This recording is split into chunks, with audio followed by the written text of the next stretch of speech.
Barack Obama has ignited a firestorm of debate about black men and manhood. You're thinking about sitting out or even supporting somebody who has a history of denigrating you? Part of the confusion may be that critics thought he was shaming the black men in the room, when actually he was describing an issue he's seeing among other men in the community. That's what being a man is? Putting women down? That's not acceptable. Some felt he was scolding black men.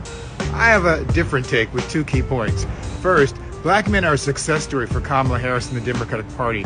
After all the gaslighting from Republicans about black men leaving the party 4 years ago, Joe Biden won 87% of the vote from black men in 2020. That makes us the second most loyal constituency of the Democratic Party. Only black women, who voted 95% for Biden, are more supportive. A Washington Post Ipsos poll last month found black men overwhelmingly support Harris over Trump on every issue, including abortion, crime, the economy, and immigration. And a CNN poll last month found very little gender divide among black voters. That means Kamala Harris will probably win 85 to 90% of black men.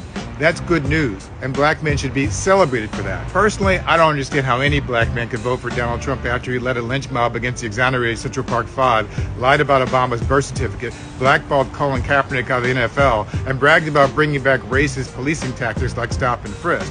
But I also know that unanimity of opinion is unattainable. No candidate or party is ever going to get 100% of black people to support them, but 87% is pretty damn good. That's why I've said before that we can't pathologize black men for our voting patterns when other groups, mainly white women, are the real problem. That brings me to my second point.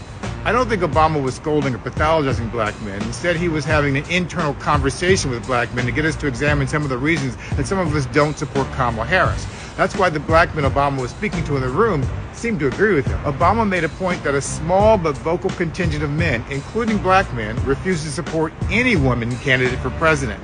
Many of them have unrealistically high expectations for Kamala Harris, but don't hold Trump to the same standard. One black man in Pennsylvania told reporters he plans to vote for Trump because Harris doesn't come from a background similar to the majority of black Americans. That makes no sense. Does he think a white man who spent his career refusing to rent to black people and spreading racist lies about us understands the black experience better than the black woman who grew up in Oakland, attended Howard University, and joined AKA sorority? I'm sorry, I call bullshit. That man just doesn't want to vote for a woman. Obama wasn't speaking to all black men. He was speaking to that man and to the black men who have no problem with Trump selling cheap mugshots and $400 gold sneakers as black outreach. But when a black woman who spent her entire life around black people tries to get them to vote for her, it's considered pandering. Just stop lying about why you're voting for Trump, because you're making yourself sound ridiculous. And you're coming up with all kinds of reasons and excuses, because part of it makes me think, and I'm speaking to men directly now, part of it makes me think that, well, you just aren't feeling the idea of having a woman as president. It's the exact same message that Illinois Attorney General Kwame Raoul delivered on the Win with Black Men Zoom call with 40,000 black men supporting Kamala Harris in July. Some men are reluctant to support a woman, thinking that it weakens their stature as a leader. So why are we acting all new with Obama? Obama delivered a similar message to all men in Pittsburgh the same day.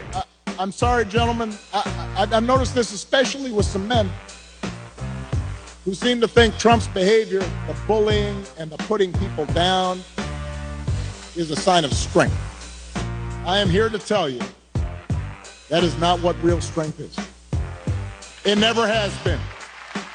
Obama is asking all men, including black men, to rethink our relationship with women in positions of power and to reevaluate our understanding of manhood. Being a man is not about controlling women, mocking the weak, or insulting the vulnerable. That's a caricature of manhood that Trump creates. Manhood is about honesty, fairness, responsibility, duty, and courage. A real man is secure enough in his identity to stand up in a crowd of yes men and tell them no when they do wrong. True manhood is powerful. It's about using our strength, not just to help ourselves, but to help those in need.